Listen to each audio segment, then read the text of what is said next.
I'm Grant Walker. Welcome to Last Call for Tuesday the 16th of June, and I'll be back with Heads Up Wednesday morning 10 a.m. To housing, Prime Minister John Key says the government is confident it can develop Crown land for housing without first offering it to Māori under right of refusal clauses in Treaty of Waitangi settlements. He said legal advice so far and precedent set in Christchurch involving a similar claim by the South Island iwi Ngāi Tahu make the government confident it's permitted to redevelop Crown land for a new use. Mr Key also questioned the ability of Ngāti Whātua, an Auckland-based iwi, to mount a right of first refusal claim, saying the tribe had no such clause in its treaty settlement and that any such rights were tied up with its involvement in a wider group, the Tamaki Collective. Ngāti Whātua and Waikato Tainui iwi yesterday sought a joint approach with the government to the High Court for a declaration as to whether a right of first refusal should have been invoked when Building and Housing Minister Nick Smith announced in the budget plans to put tracts of unused Crown land in Auckland up for use for affordable housing. They said in a joint statement both iwi will actively support the Crown in its important goal to ensure that Kiwi families can access decent affordable housing and look forward to exploring opportunities. At the same time, the iwi believe it would be valuable to seek clarification with respect to the right of first refusal to surplus Crown land in Auckland. However, while the government was considering whether to designate a particular piece of land for redevelopment to allow such an action to be mounted, Mr Key was very confident of our position. Mr Key told his weekly post-cabinet press conference the government always has the right to use the land for another purpose. To US politics, former Florida Governor Jeb Bush has officially announced his candidacy for the Republican presidential nomination, which could lead to an election between two dynastic political families. He's the younger brother of former President George W. Bush and son of another former President, George H.W. Bush. He delivered his official campaign launch speech at Miami-Dade College after earlier filing paperwork to run for president with the Federal Election Commission. He said, "Here's what it comes down to. Our country is on a very bad course, and the question is, what are we going to do about it? The question for me is, what am I going to do about it?"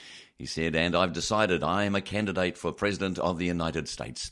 The field of candidates on the Republican side is already crowded, while Hillary Clinton, wife of former President Bill Clinton, stands out among those chasing the Democratic Party nomination.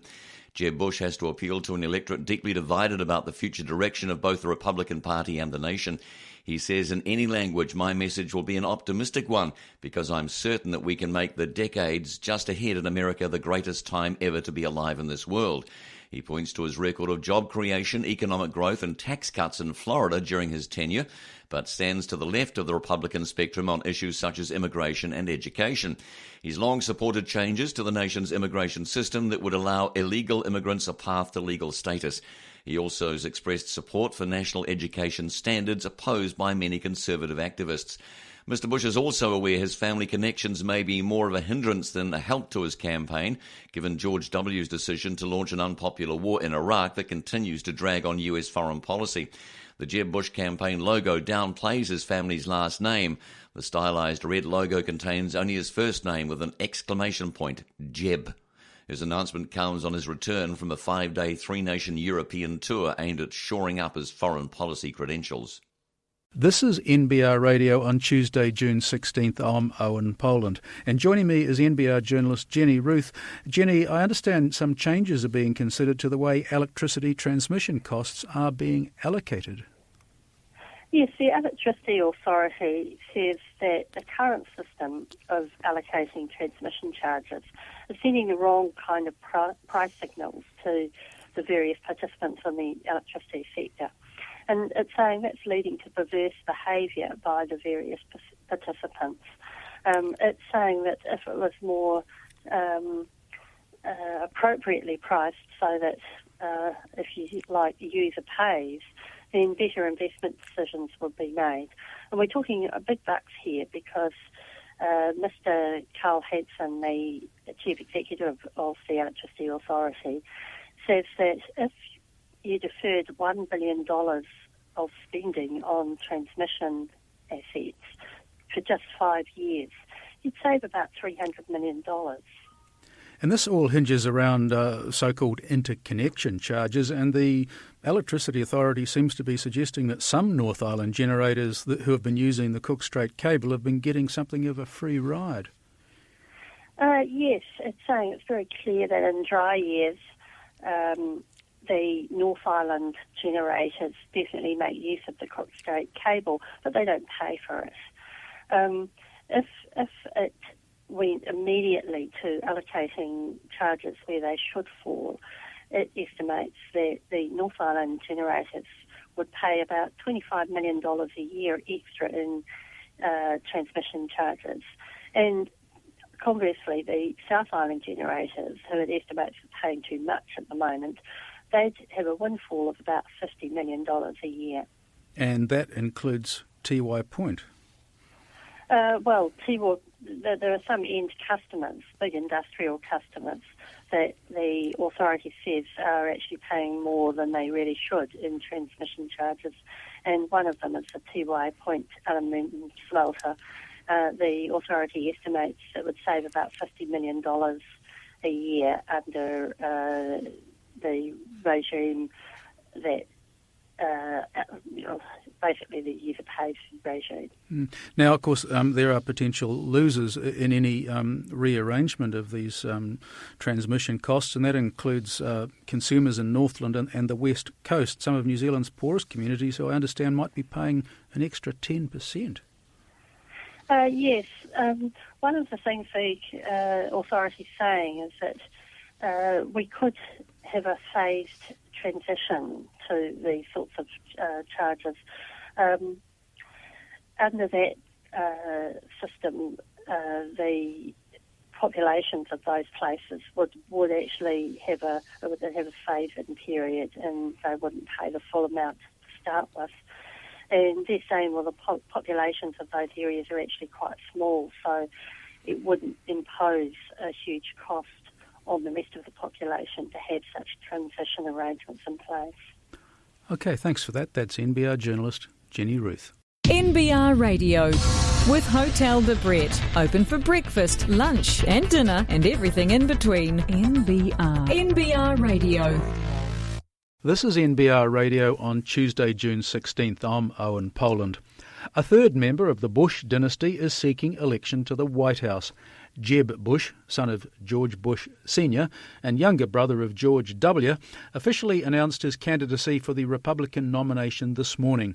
In his editor's insight, Neville Gibson examines the latest development to find a successor to President Obama. So, Neville, what do you make of Jeb Bush and his chances of success? Well, Jeb Bush is the candidate everyone's been waiting for. We've got 15 others already in the race for the Republicans, but it's the Bush name that creates all the buzz, and the reason we're talking about it today. In reality, Jeb Bush has been campaigning since December, when he launched a committee to raise money for a presidential run. It's a bit unusual because you usually announce your candidacy and then you go out looking for money. But of course, the Bush name means that he could raise that money, and there's a lot of it. And but during those 6 months, he's also been able to work on his two biggest hurdles, and that is the name itself and whether people like it or don't, and also his position on a couple of key issues for the Republicans. And while the achievements of George Bush Sr. as a one-term president, that's pretty unusual in itself, have largely faded, it's George W.'s legacy that poses the biggest problem. And of course that all goes back to the decision to invade Iraq in the wake of 9/11. And basically it's crippled US foreign policy, and over 2 terms even President Obama hasn't been able to get on top of what we might call the biggest problem in American politics. Yeah, foreign policy is obviously a major element of American politics. Will foreign policy be a major issue, do you think, in next year's presidential election campaign? Oh, undoubtedly. The economy is improving, so that's taking the heat off there. It's also where the Democratic leading contender Hillary Clinton made her name, of course, as Secretary of State during the first Obama term. And it's also one where Jeb Bush is pushing his family connections as the Republican most likely to restore American prestige on the world stage. A Wall Street Journal poll just out this morning shows that Mrs. Clinton is at weakest in the area of security and terrorism against the 3 main Republican candidates. But surprisingly, at least to me, she's very strong on the economy and 1 or 2 other issues. Did you say there were 15 other Republican candidates? Who are they? Well, only 3 are standing out, and this is the ones that people are rating Jeb Bush about. In fact, all this polling is putting him in there as one of the candidates. So we've got a pretty good idea what the public think about him. But in the overall scheme of things, he's still only around 10% because with these dozen or others in the race that spread around a bit, the two main opponents that have emerged are Wisconsin Governor Scott Walker and Florida Senator Marco Rubio. Now, Mr. Rubio is the protege of Mr. Bush when he was a governor of Florida, and which, when you put them up against who's got the most experience and so on, it's pretty easy that Mr. Bush will push Mr. Rubio out. Mr. Walker is a slightly stronger contender. He's built up a considerable reputation as a policy innovator and leader of a state. Wisconsin used to be one of those really left-wing welfare state types, if you can call any state in the US a welfare one. But he took control of that state from the Democrats with quite strong pro-business and Republican-type policies. But unfortunately for him, he's got very little international experience or even a profile, whereas last week Mr. Bush was tripping around Eastern Europe. He was in Germany, Poland and Estonia, checking out the Ukraine situation to put his name out there on the world stage. So where does Jeb stand on domestic issues then? Well, there's a couple of issues that are worrying him and likely to affect his campaign. And these are sort of quite sensitive issues for the Republicans. One is immigration. He stands at what you might call the left of the spectrum there. He supports immigrants being led down the path to, illegal ones that is, down the path to being legal status. And it was also a policy of George W., but that failed in the Congress. The other one's education, where Jeb Bush is really on very strong ground. He is now a businessman in that area since leaving politics. He favours national standards, known in the US as Common Core, and of course that puts him at odds with a lot of the more conservative people in the Republican Party. Just briefly, Neville, is the Bush name an asset or a liability? Well, that's a very hard one to tell, Owen. There's no doubt that the campaign is unusual because, as I hinted at before, the recognition value is something they're trading on. At the same time, they've got to live down the legacy of Iraq and also accusations that this is some kind of dynasty going on. But, of course, across in the other camp, Hillary Clinton also has that tag, so maybe they'll cancel each other out. And the latest polls show Mrs. Clinton is actually quite strong on the economy. She's been rated against Bush, Rubio and Walker.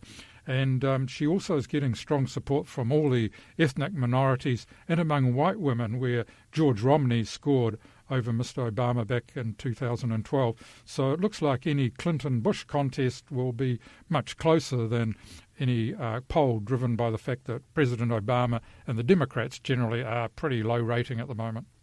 And that's the Editor's Insight with Neville Gibson. NBR Radio. Free to air online. NBR, the meeting place of intelligent business.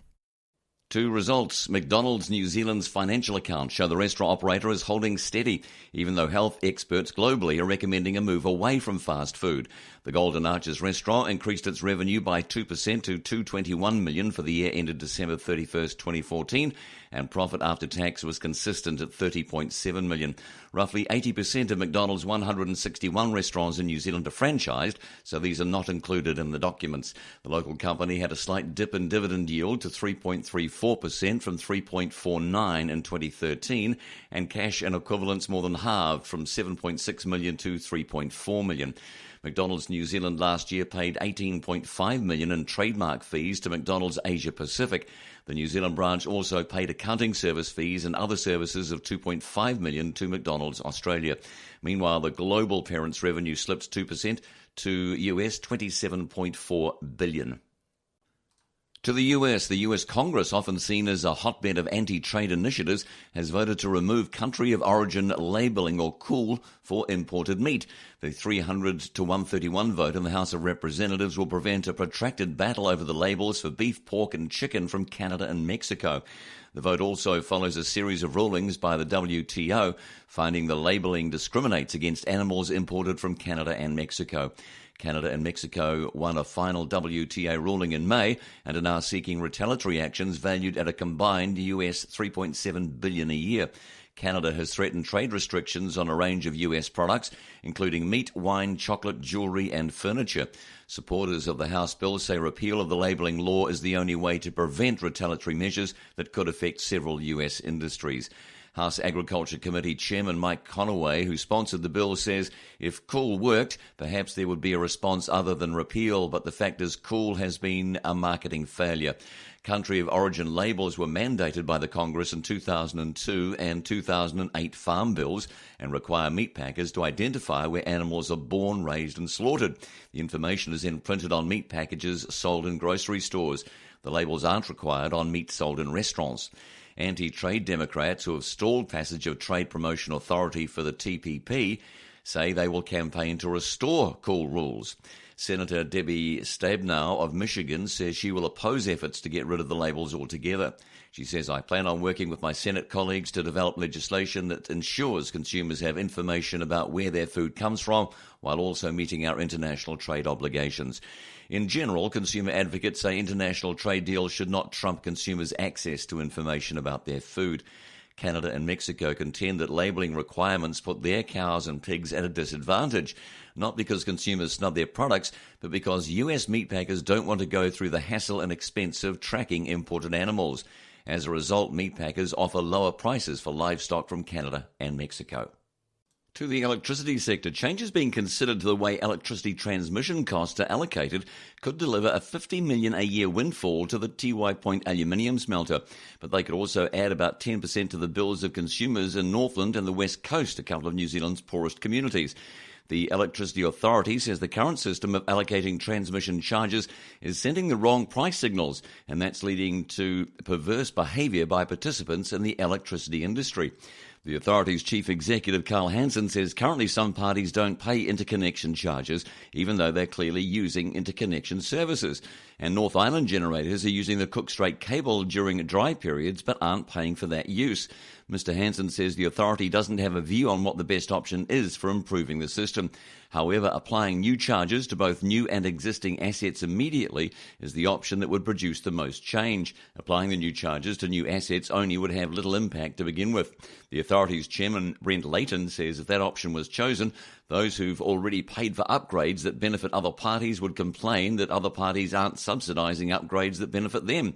Another option is to apply new charges to both new and existing assets, but with transition arrangements to smooth the impact. Mr. Hansen says sending the right price signals can have a huge impact on the electricity sector, the most capital-intensive part of the economy. He says deferring $1 billion of transmission investment for 5 years saves about $300 million. He says if price signals are improved, it should mean lower electricity bills for consumers over time. Transmission charges make up about 11% of residential consumers' electricity bills. Imposing new charges on both new and existing assets with no transition arrangements would cost North Island generators about $25 million and benefit South Island generators by about $50 million. The Tiwai Point aluminium smelter, ultimately controlled by Rio Tinto, would save about $50 million, and other major industrial electricity users would save between $10 to $15 million. The owner of the smelter is due to make an announcement on its future in July. NBR Radio. With the Property Press. It's out now to show you around. This is NBR Radio on Tuesday, June 16th. I'm Owen Poland. Well, there's been yet another twist in the Auckland housing crisis with the threat of legal action by iwi to the government's release of surplus land. Joining me now is Wellington lawyer Stephen Franks. Stephen, what do you make of this threat of legal action? Well, I haven't tried to look at the details. I'm familiar with the terms in which the government usually gives rights of first refusal to iwi and settlements, and I've seen some material from Andrew Geddes, I think, and one or two other lawyers who I think have sound judgment, and it sounds to me as if they've got a point. They've been told they'd get rights of first refusal, and it's very broadly expressed. The Crown goes into it with its eyes open. It's found itself, it's paid extortion sums before by iwi who've got no real interest in the land but use the ability to delay things as a tool to get paid out. And so handing these rights of first refusal out, it unfortunately, if I were in Maori's shoes, I'd be I'd be using this power again. If some sucker keeps inviting you to put your hand in their pocket, you can hardly blame the person who does put their hand in their pocket. Well, the government seems pretty confident in its stance, though, doesn't it? Yeah, as I said, I haven't looked at the particular circumstances here. I'm just going on the fact that it's been done before, and the terms of these rights of refusal are usually drawn very broadly, very carelessly, in my view. Mm-hmm. What's the bottom line in all of this? It's just another political element, I guess, in what's becoming a drawn-out saga as to how to provide more housing for Auckland. Yeah, I mean, the really sad thing is this is the day of the anniversary of the Magna Carta, 800 years ago, the law that put the law above the power of the king, but more importantly, assured people that each man, the lord in his castle and the peasant in his hovel, could treat their own property as theirs to deal with as they wished and to dispose of as they wished. And we've got a government that hasn't dared, in fact, they hadn't even scheduled it as a significant anniversary in their list of anniversaries. And I think that's probably because they're embarrassed. They haven't respected the Magna Carta for a long time. To be more specific, cities intensify, houses get built when people find that the value of their land with 4 dwellings on it or 6 or 8 dwellings on it is much more than with 1. But we abandoned the right of people to determine what they built on their land quite some time ago. We put that into the hands of politically elected councils to decide who could build what, and you get an inevitable consequence is that everyone likes the status quo and doesn't want their neighbour to build taller than them, and so our cities are spreading inexorably out with low density and high servicing costs. And the solution is really easy: just restore property rights, cut back the powers of councils. But instead this government has been trying to micromanage it and to negotiate and get agreements and find land itself. Markets do that immediately if they're allowed to. There seems to be this ongoing conflict between central and local government. What do you think local government should be doing? Well, local government politicians are in a fix because they get elected by voters, most of whom have property, and for whom, while it's bad for society and bad for their children, individually, it's good for them to restrict land supply and to be assured that you'll get a say in whatever your neighbour wants to do with their land. So local government's just responding to the incentives. I don't know if people who know about Buchanan's the Nobel Prize winner Buchanan's public choice theory would say there's absolutely no surprise that you get councils all voting to restrict land use and to prevent natural intensification. Even David Seymour of ACT, to keep his seat in Epsom, is obliged to spout nonsense about about property rights not extending in Epsom to people being able to do the natural thing, which most great cities have developed from. That is, individuals saying, hey, I better build 4 stories now instead of 1 or 2. And that's Wellington lawyer Stephen Franks. You're listening to NBR Radio. Upgrade to My NBR Radio with a smartphone-only subscription to NBR Online today for free and receive unlimited access to NBR Online on your smartphone until August 31st. Visit www.nbr.co.nz/free. To Warren Buffett and IAG. Berkshire Hathaway, Warren Buffett's investment vehicle, has acquired 3.7% of Insurance Australia Group in a 500 million Australian placement as part of an agreement that will see the US firm take 20% of IAG's premiums and pay 20% of the insurer's claims. The deal marks Buffett's first investment in an Australian company, although Berkshire's reinsurance relationship with IAG, the biggest insurer in Australia and New Zealand, date back to 2000. Berkshire will buy 89.8 million new shares at $5.57 Australian, based on IAG's closing price on Monday. Mr. Buffett said in a video statement, very recently we decided to cast aside the commercial relationship and form an enduring partnership. IAG is a terrifically strong company, and Berkshire Hathaway has some strengths, we believe. He continued, I'm 84 years old. This is my first investment in an Australian company. I've been very derelict, but it's been worth waiting for. IAG Chief Executive Mike Wilkins and Chief Financial Officer Nick Hawkins were quizzed on an analyst call about whether Mr. Buffett had effectively gained 20% of IAG for 3.7% of the capital. The company says that isn't the case because the deal includes Berkshire Hathaway reimbursing a share of IAG's operating costs and paying a percentage-based fee which recognises the value of accessing IAG's strong core franchise. Mr. Hawkins says that fee is a key element to a projected 200 basis point improvement in IAG's reported insurance margin.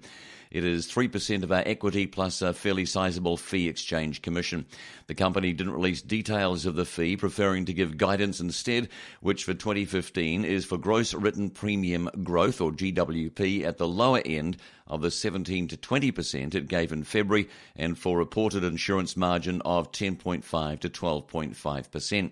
For 2016, GWP growth is forecast at 0 to 3%, with an insurance margin of 14 to 16%.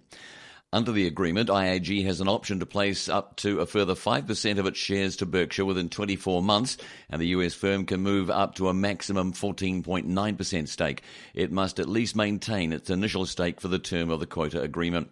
Mr. Wilkins says the deal reduces IAG's capital requirements by about 700 million Australian through 2020, including about 400 million in 2016. It also reduces IAG's catastrophic requirement. He says this reduces volatility in future earnings and gives us significant scope to pursue growth and consider capital management. IAG businesses underwrite more than 11 billion of premiums a year through brands including NRMA Insurance, CGU and Swan in Australia, NZI, State, AMI and Lumley Insurance in New Zealand, and various brands in its target Asian markets of India, Malaysia, China, Vietnam and Indonesia. IAG says Berkshire's investment will have a modest dilutionary effect in the short term, but will provide capital and operational benefits longer term. IAG shares rose 4.1% to $5.80 and have declined 7.4% this year. To a poll result. Although NBR member subscribers think Wellington and Auckland should introduce road tolling, this is unlikely to occur. The toll poll arose after the OECD recommended in its latest biennial report on New Zealand that tolls and user pays congestion charges be implemented in Auckland and Wellington. The OECD says this could help alleviate the traffic bottlenecks that respectively earn Wellington and Auckland the title of the second and third most congested cities in Australasia after Sydney. A large number of NBR subscribers polled, in fact 62%, agreed Wellington and Auckland should introduce road tolling, while 38% disagreed. However, it's unlikely tolls will be placed willy-nilly on Auckland or Wellington roads because the NZTA primarily looks at using tolls only when creating new infrastructure. An NZTA spokesman says legislation in New Zealand currently restricts tolling to new roads where there is a free alternative. There are tolls on the Northern Gateway Road and will be on the Tauranga Eastern Link Road soon.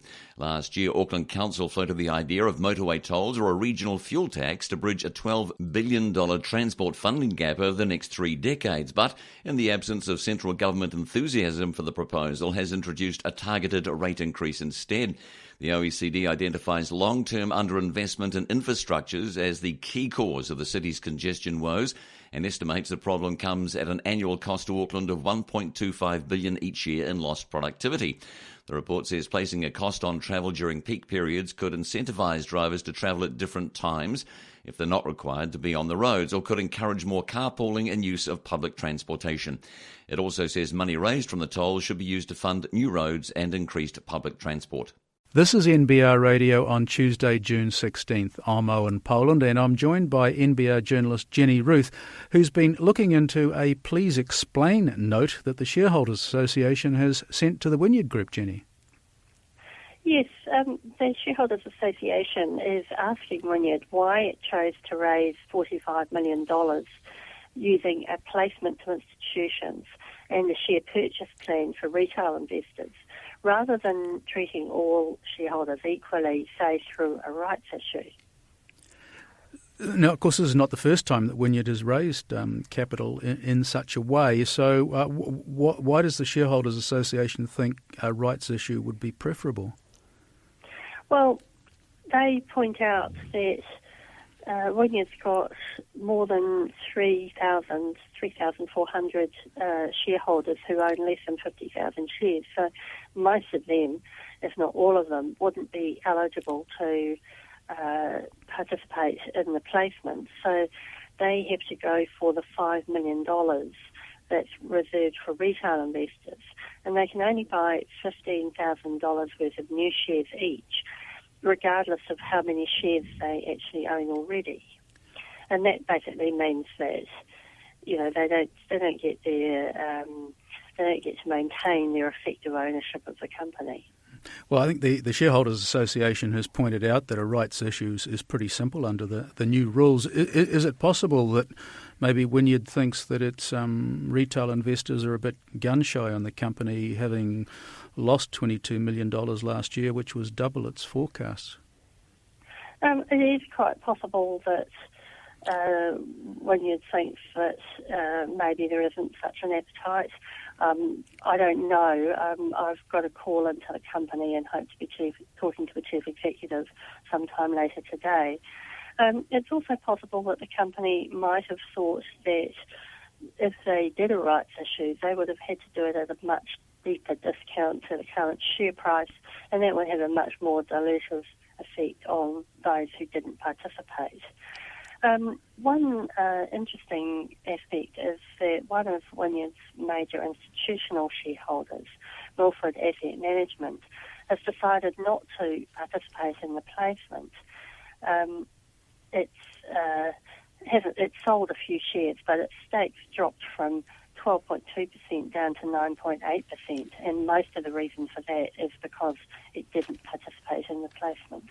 Now, Wynyard was wanting to raise this $45 million to promote growth, hire more staff and so forth. So, how do you rate its future prospects? Well, one of the interesting things about Wynyard is that unlike some of the other tech companies, they are talking about becoming profitable. They're targeting 2017 for the year that they break even. And that's NBR journalist Jenny Ruth. NBR. Need to hire? Try our online recruitment platform, www.nbrtalent.co.nz. I'm Grant Walker with Last Call. Here's what's trending on NBR Online. Iwi will keep on pushing, and some say why shouldn't they? Buffett buys into IAG. Yellow approves restructure. Transmission charge change could be a silver lining for TY Point. And what do you think of road tolls? You may be surprised. To find out more on our stories, log on to nbr.co.nz or stay tuned. Those stories coming up next on NBR Radio. This is NBR Radio on Tuesday, June 16th. I'm Owen Poland. Well, much is being said about the failure of the US House of Representatives to fast-track the Trans-Pacific Partnership in a vote over the weekend. So, is it a crisis or not? Joining me now is Nathan Smith. What do you make of last weekend's events? Much the same as Grosser. Astonishment, a little bit of shock that this is happening. But when you take off the bonnet, there's pieces of this that aren't really being explained very well, and being avoided with the idea of the crisis. And you can't really get a good understanding of what's going on unless you rip out the pieces and have a look at the mechanisms a little bit. Essentially, what happened over the weekend was a vote for the Trade Promotional Authority, otherwise known as Fast Track, that will present the text of the TPP to Congress for an up or down vote, no amendments.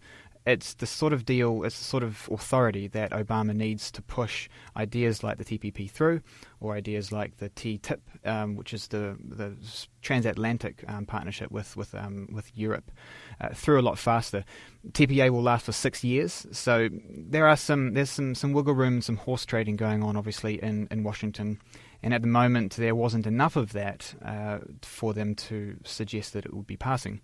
So on it goes, but the media grabs this as a crisis, and it's the end of TPP. It's the end of, well, the world, essentially. And it's just another example of an incorrect narrative, yet it is the one we are being fed. And I guess from Grosser's perspective, he's been working on the TPP for a long time, and so to see something like this happen would be a bit concerning for him. But ultimately, that's not the story that this really is. This is a bit deeper. It's terribly complicated, though, isn't it? Not only the issue is complicated, but American politics is complicated, and don't the media have a role to try and make the complex simple, so to speak, and so they've dressed it up as a crisis? Well, that's two things, and I'll deal with the American politics first, because I think that's important to understand. America, from the Founding Fathers' day, was not built for speed. It simply isn't. Where they came from, especially during the French Revolution, was an understanding that if you give someone or some ruling class or ruling elites too much power, bad things happen to a country. Too much control can lead to terrible circumstances. The Constitution was built to slow all that down, to split the power between three branches, the legislative, the executive, and the judicial, so that with the rule of law being preeminent above any president or any Congress of the day. If there's any administrative problems in there, it always defaults back to the legislative, because that's the way it works. But it was always going to make things slower in the US, because no one could stand there and say, we want to do this right now domestically. The US president has a lot of power in foreign policy, but doesn't have a lot of executive power when it comes to pushing through stuff domestically. And so the very nature of the US government is sluggishness. And that's why we see things take a long time and glacially slow, and that's usually a common refrain. But the other part of America is that it's not something that should be considered the United States. It really is these United States, as the Founding Fathers talked about it. It was a bunch of splits amongst the continent that were all working for personal interests or statewide interests, working hopefully towards country. And that's the sort of dynamics we see here. But the complexity of this, as you rightly point out, should be being explained to us in a way, and that is the media's role. But as I point out in my piece, the idea that the media will explain things to you or give you the nuance behind things simply is a bit wishful thinking at this point. They don't want to do that. They don't feel like they have the need for it, and the way it's all structured for speed and dynamism and crises. And I mean, as I point out, the only time, in my opinion, that the 24/7 news media actually worked as functioned was 9/11. That was a terrifying time, and it was incredibly unpredictable. But since then, all stories have to be drummed up, because they have 24 hours to fill, and they need your viewership. They need your eyes to sell their media and their advertising, and that's the way they're structured. But it doesn't allow for nuance. Just finally and briefly, on his part, Tim Grosser said, unless this fast-track approval happens now, I think his quote was, "It's all over Rover until 2018." Was he fear-mongering? He's accurate in the sense that the US is about to move into election season. This means that no one will have any time on their plates at all to deal with trade. But it's a tactic as well, because if there's a time limit, then that feeds the narrative. But essentially, there's a lot of realigning of interests and a lot of realigning of power structures in Washington right now. That they didn't pass the TPA previously doesn't mean they might pass it in the future. But it just means that whatever people wanted, whatever congressmen and House representatives wanted, weren't achieved. But that will happen. And if this is a national imperative to create more trade, as I suspect it is, then I suspect that something like this will pass in the near future, hopefully. And that's NBR reporter Nathan Smith. NBR. With a National Business Review smartphone subscription, you can read or listen to the latest from NBR online. And for a limited time, it's free. Join NBR's Intelligent Business Network today and get free smartphone access to NBR online until August 31st. NBR doesn't do sport, weather or horoscopes, just timely, relevant, useful and insightful business news. So for business news you can use for free, visit nbr.co.nz/free. To investment news, Kiwi expat Richard Boone's Global Opportunities Fund, which was at the centre of a storm over collapsed investment firm Van Eyck, is being wound up in the Cayman Islands. A petition for voluntary liquidation has been filed at the Grand Court of the Cayman Islands after a special resolution was passed by its sole shareholder last August. Mr Boone is to act as its liquidator. The Global Opportunities Fund was managed by Mr Boone's London-based firm Artefact Partners and became embroiled in controversy when Van Eyck froze one of its big investment funds, saying money invested through Artefact was not in line with its strategy and objectives. At the time, Mr Boone said Artefact's investments have always been within the guidelines of its prospectus and the underlying value of the fund has not been affected. The Van Eyck Fund investment involved about 32 million Australian in Artefact's Global Opportunities Fund. According to Van Eyck, Artefact could not redeem the investment when requested, leading to the freezing of its Blueprint funds range and the collapse of Van Eyck itself, which was placed in voluntary administration last September. It's not clear how much has so far been recovered from the Artefact investment. Macquarie Investment Management, as responsible entity for the Blueprint funds, reported in March that 16% of the Blueprint International Shares Fund remained in illiquid investments with Artefact. One of the Artefact Global Opportunities Fund's investments was a holding in British local newspaper group Local World. British company records show the holding was transferred to private equity fund Torchlight in February 2014. Mr Boone currently works as an executive for Torchlight and serves as its representative on the board of Local World. He could not immediately be reached for comment. Torchlight is 25% owned by NZX-listed Pine Gold Corporation, which also owns the management contract for the fund. Pine Gold's 2014 annual report says Torchlight acquired its Local World stake in late 2012 for 12 million Australian. In March, British media reported that media group Trinity Mirror was in talks to buy Local World, but no transaction has since been confirmed. In market news, veteran corporate raider Sir Ron Briley has lifted his stake in Kirkcaldy and Staines ahead of the Ailing department store's payday from Australia's David Jones. Briley increased his holding in the Wellington department store to 6.9% from 5.7% via his ASX-listed investment vehicle Mercantile Investment Company, buying 91,901 shares for a total of $199,317 or $2.17 apiece on market over the past week, according to a substantial holding notice lodged with the NZX. Briley also bought 26,831 shares on market between September 11, 2011 and June 11, 2015, the notice shows.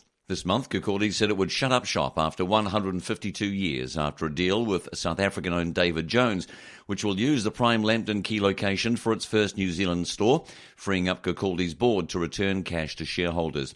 The New Zealand retailer had $18 million in cash and equivalents as at June 4 after selling its neighbouring Harbour City Centre. The rest of the proceeds went toward paying off $23.5 million in bank debt. Kirkcaldy's will receive a final $4.75 million instalment on the sale in October. Kirkcaldy shares surged as high as $2.29 after the David Jones announcement from $1.68 before the deal, having slumped to a record low $1.58 late last year. The stock last traded at $2.22. Like many retailers, Kirkcaldy's has come under pressure as bricks and mortar stores are forced to discount stock to compete with online rivals, and department stores in particular have struggled, including David Jones, which was taken over by South Africa's Woolworths Holdings and delisted from the ASX last year on falling sales and weak profitability. David Jones will pay $500,000 Australian for the Kirkcaldy name and take over the lease of the Wellington site with the option to buy the retailer's assets for $500,000. The transaction requires shareholder approval at a meeting expected at the end of June and needs Overseas Investment Office approval. The department store will trade under its existing name until late January 2016. The David Jones rebranded store would open mid-2016. Sir Ron Briley first emerged as a substantial holder in Kirk's in 2011 when the company's shares were seen trading at a discount to the value of the company's real estate, the Harbour City building. Around that time, former Briley Investments chairman Sir Selwyn Cushing and his son David Cushing lifted their family's stake in the retailer to 17.1% and currently hold 19.5% according to the company's office. The Cushings and Briley are known for buying undervalued assets. Business news. Creditors of New Zealand Directories Holdings, the owner of the Yellow Directory service, has voted overwhelmingly in favour of a new capital structure that will see them holding securities in a new company in return for relinquishing claims to $385 million of debt.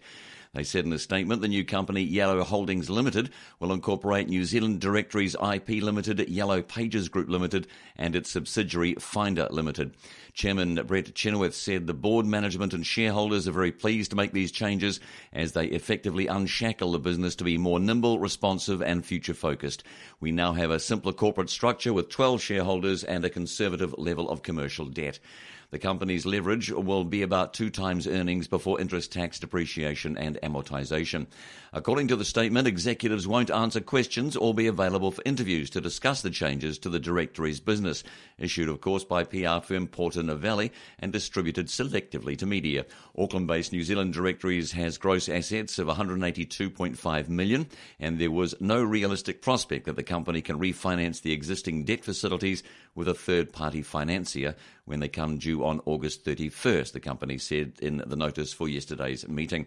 The creditors will be issued with shares and notes in Yellow Holdings, a company structured to meet new thin capitalisation rules coming into effect from July 1. The new company, incorporated on April 21st, is still held in the name of a single shareholder, Mr. Chenoweth. The new structure is the second such overhaul in 4 years. Bankers to the company, formerly known as Yellow Pages Group, wrote off $1.05 billion of debt when they took control of the business in 2011. They were issued 250 million shares held via Yellow Pages Equity Trust and 500 million of senior notes, wiping out the equity of the original owners, Hong Kong-based Unitas Capital and Canada's Ontario Teachers Pension Plan, which bought Yellow Pages from Telecom for $2.24 billion in 2007 in a leveraged buyout. More than 2 million New Zealanders use one of Yellow's products each week, according to its website. According to the statement, Chief Executive Michael Borson said Yellow is poised for the next stage in its development, including a continuation of our digital transformation. We remain one of New Zealand's largest digital companies, continuing to deliver more than 36% of total revenue per year in digital and growing. NBR Radio with Bailey's, New Zealand's leading commercial real estate company. This is NBR Radio on Tuesday, June 16th. I'm Owen Poland, and welcome to the weekly edition of Property Talk with Sally Lindsay and Chris Hutching. And Sally, the Auckland housing issue just seems to stagger from crisis to crisis. It does. And this week, the latest crisis is Ngāti Whātua and Tainui going to court over the government's refusal to give them first right of refusal over land the government's saying can be used for housing. This case should come up in the next few weeks, and most lawyers are saying that the iwi have a good case. The Property Council says the latest OECD report reiterates the importance of heeding warnings on Auckland's housing supply and infrastructure. And Connell Townsend, who heads up the Property Council, says the report leaves no room for misinterpretation about what is going on. And Chris, I know that you've got some views on land being a major contributor to Auckland's housing crisis. Yes, well, Sally. Well, I've just noticed that in recent times a number of commentators have been taking this line. The line runs like this, that people who own nice villas in leafy suburbs like Glen Eden and all around the central city of Auckland have some special moral duty to advance the intensification of the areas to their own detriment in terms of allowing high-rises all over the place. And I think this is an absurd proposition. I think we know through enough studies now that if anything adds to the cost of housing, it's the cost of land and artificial barriers at the edges of cities. Every city in Christchurch still continues this containment policy, even though they've been under pressure in recent times to release more of it. And I think this is where the answer lies, perhaps in but in each of these communities having their own economic base. You know, we've heard these arguments many times before in order to avoid the commute of dormitory towns. However, that's a rather more long-sighted vision than I think a lot of people are looking at with Auckland and this call for intensification and high-rise towers all over the place. Yes, I agree. Auckland's metropolitan urban limit is actually putting a huge pressure on developers. A lot of developers are not developing at the moment because they can't make developments stack up financially because of the cost of land. And this is why there's a lot of land banking. They're waiting for better times and prices to come down. And also I heard from one source that a major development in Auckland that is actually going ahead, the first valuer said it couldn't be done because the figures couldn't be stacked up, so they just went to another valuer and he gave them the figures to get the bank loan.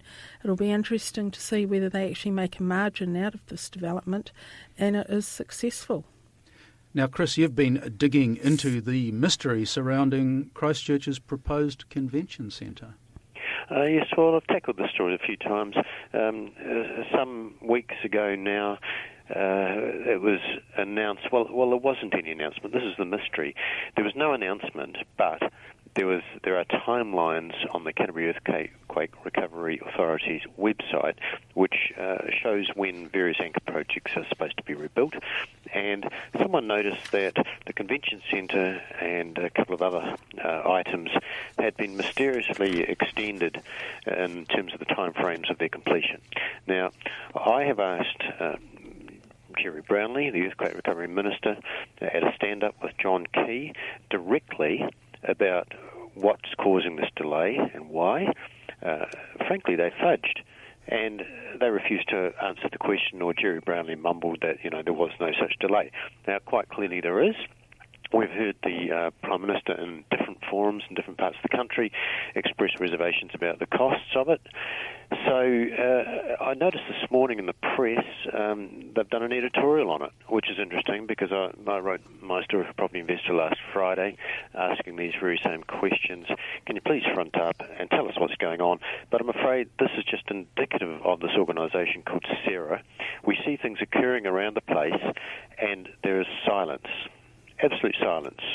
They're taking us for fools, treating us like mushrooms. God knows what's going on behind the scenes. You can only assume that it's either arrogance or incredible incompetence. We just don't know. They just stonewall. So I'm not sure how many people are actually upset about this convention centre delay or not. I know the central city businesses are very keen for it because obviously it feeds their business. There are a lot of mixed views about whether or not actually this is the best use for covering most of Cathedral Square, because we all know the problems about convention centres. They don't pay themselves a great big empty sort of things when there are no conferences going on. So anyway, this is an unfolding story. The Christchurch Cathedral Square remains largely empty, devoid of development and ideas, it seems to me. You're listening to Property Talk with Sally Lindsay and Chris Hutching. And Sally, you're running an interesting story about Ngāi Tahu's foray into the Auckland housing market. Yes, Ngāi Tahu are the South Island's biggest iwi, and they've spent 10 years studying the Auckland market and decided to make a move into it, which is interesting. That's a long time to study any market. The property division is run by Tony Sewell, who's very experienced in this area, and if anyone can make a go of it, Ngāi Tahu Property can. So they're coming into the market with 2 projects just about signed up. They're smaller than their 2,000 lot Wigram Airbase project in Christchurch, but he says they're still sizable in terms of the Auckland property market. So they've got partners lined up, and he says their main focus will be on housing, although they all will also look at industrial and commercial property, as they're experienced in that as well. And he says high land prices are not a particular worry to Ngāi Tahu because it's been an ongoing story since the 1950s, but what developers forget is to look at the cost of a house and then work back from there, and if they can't make the development stack up, well, they can't. But I think that they'll do particularly well in the Auckland market because they're quite a tight ship. They've brought on Eden Park Chief Executive David Kennedy as the General Manager, and he's starting late in July, and he'll be looking for opportunities and also looking after the relationships that Ngāi Tahu has already established here. Tony Sewell's up here about once a month, so they've got a pretty good system going here. And I think, unlike other iwi, they've got plenty of money and they can go ahead with these developments without too much worry about funding. What will be interesting to see, Sally, is just how well they do on some of these Auckland ones, because you may be aware that in Christchurch, some of the land that they have been able to build on, they have obtained through right of first refusal under their treaty settlement signing. So, whether or not this puts them on a slightly different funding base, I'm not too sure. I suspect it probably does. They're also very adept at staggering out sales. They're not the kind of people, nor is any large developer, who will go dumping a whole lot of product on the market to make it cheaper. They have a very canny eye on what the market is, and they move up with it. And Chris, finally, one of New Zealand's leading real estate agents, Bruce Willens, has cut loose from the Ray White franchise. Tell me about that. Yes, well, Bruce has moved around a little bit over the years, and he's well known as a big player in a lot of the commercial area. Now, after the global financial crash, he took up with Ray White as franchise while keeping his own company name going, called Willens Realty Group. Now, Ray White is a little bit more residential focused. So now, 5 years down the track, Bruce and his team have experienced a lot of their own success, especially slightly more in the commercial field and the development field. So Bruce has decided that his contract was coming up to re-sign with Ray White over the next week or two, and he had to make decisions. So he's decided to cut loose and go out on his own. He's still, his team still look at the whole country. They're not just based up north, but they have had a lot of success in Albany, where roughly 50% of their business is coming out of China. So they've found a mother lode there. So it'll be interesting to see how Bruce goes. He's been with other agencies in the past, CBRE and Bailey's. And he's known as the billion-dollar man in Auckland. Indeed. And that's this week's edition of Property Talk. My thanks to Sally Lindsay and Chris Hutching. NBR Radio. Free to air online. NBR, the meeting place of intelligent business. In health news, the Canterbury District Health Board wants industrial property owners to ensure water-based cooling systems are being properly maintained. It made the call in response to a small cluster of Legionnaire's disease cases in the Hillsborough area. Since the beginning of April, laboratory testing has confirmed that 6 adults have been hospitalised by the bacteria Legionella pneumophila serogroup 1. One contaminated cooling tower has been identified and treated. It's possible that this cooling tower was the source of the 4 cases notified in April. 2 more cases were identified during May, indicating there may be another source. Possible sources for this type of Legionnaire's disease include cooling towers and evaporative condensers. Canterbury Medical Officer of Health, Dr. Raymond Pink, is urging businesses in the area to sample and treat their cooling towers and evaporative condensers.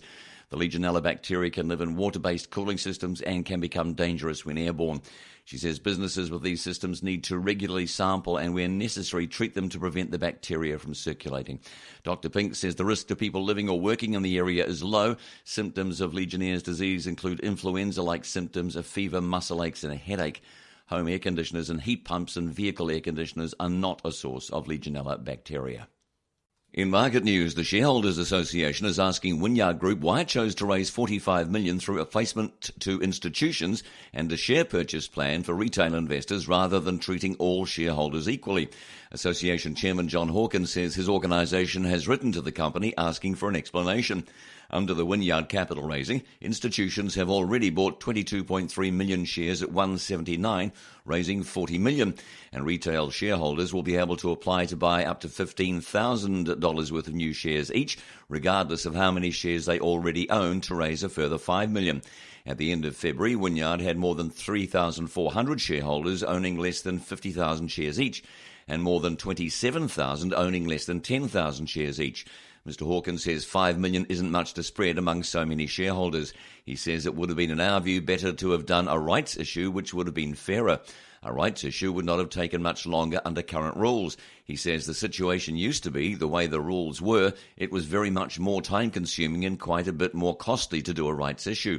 But now companies need to realise only a minimal amount of disclosure and don't need to issue a prospectus when making a rights issue. Mr. Hawkins says there might be some cases where a company needs to raise money in a big hurry for a particular transaction, or when there's a need for a particular level of certainty, there will always be exceptions.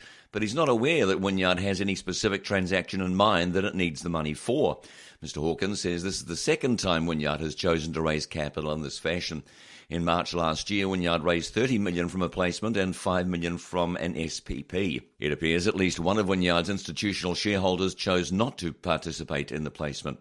Yesterday, Milford Asset Management filed a notice showing its stake in Wynyard has dropped to 9.8% from 12.2%, although the actual number of shares it holds fell only slightly. This is NBR Radio on Tuesday, June 16th. I'm Owen Poland, and I'm joined in the studio by reporter Tim Hunter. And Tim, you've been looking into the murky investment world of Kiwi expat Richard Boone. Well, yes, it's. I'm not sure it's so much murky as complicated, and there's a lot of intertwining, moving parts in the situation. This particular one goes back to middle of last year, when it emerged that a Trans-Tasman investment group called Van Eyck was having a great deal of difficulty with one of its main share funds.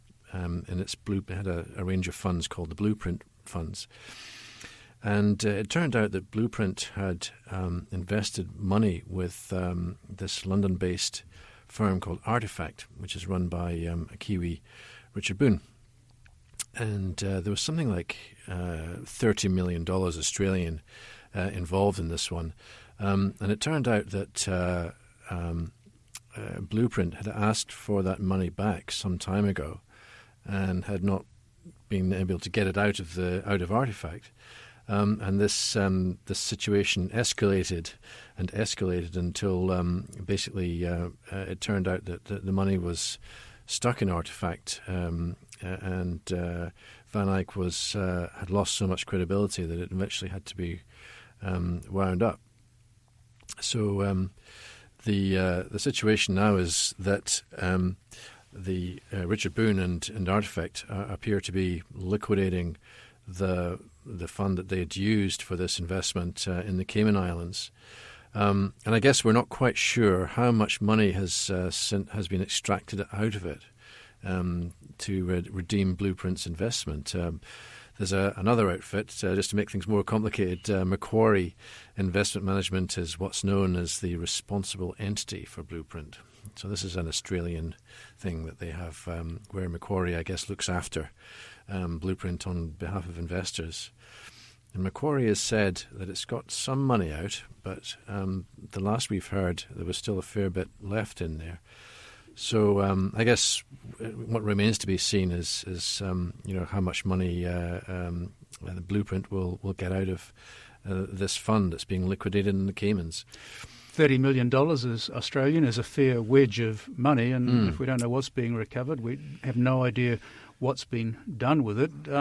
We know something about what's been done with it. We know some of it appears to have been used to invest in a British privately owned media group called Local World. Now, Local World is basically a group of local and regional newspapers. The business is partly owned by, I think, Trinity Mirror. And so there was Artefact actually spent some money buying a stake in this business. And the funny thing is, though, that it appears that this stake was sold to another fund called Torchlight.